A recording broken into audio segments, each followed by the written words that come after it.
ശ്രേഷ്ഠ ഭാരതം. ജീർണവസ്ത്രങ്ങൾ ഉപേക്ഷിച്ചു ദേഹികൾ പൂർണ്ണശോഭം നവവസ്ത്രങ്ങൾ കൊള്ളുന്നു.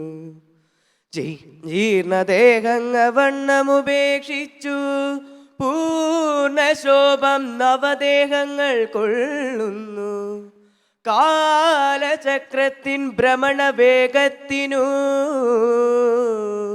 മൂലകർമ്മഭേദങ്ങളറിക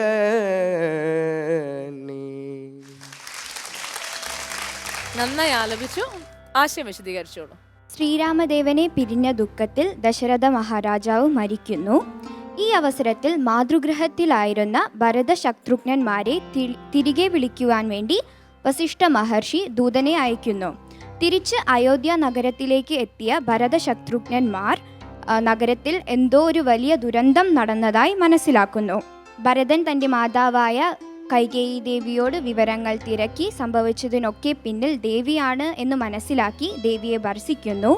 അതിനുശേഷം കൗസല്യാദേവിയെ കണ്ട് തൻ്റെ നിരപരാധിത്വം ബോധിപ്പിക്കുകയും പിന്നെ വസിഷ്ഠ മഹർഷിയോട് തൻ്റെ ദുഃഖം പങ്കുവെക്കുകയും ചെയ്യുന്നു.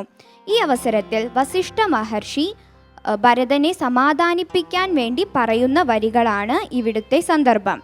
എപ്രകാരമാണോ മനുഷ്യർ പഴയ വസ്ത്രങ്ങൾ ഉപേക്ഷിച്ച് പുതുവസ്ത്രങ്ങൾ ധരിക്കുന്നത്, അതേ പ്രകാരം മരണാനന്തരം നമ്മുടെ ആത്മാവ് ഒരു ശരീരത്തിൽ നിന്ന് മറ്റൊരു ശരീരത്തിലേക്ക് പ്രവേശിക്കുന്നു.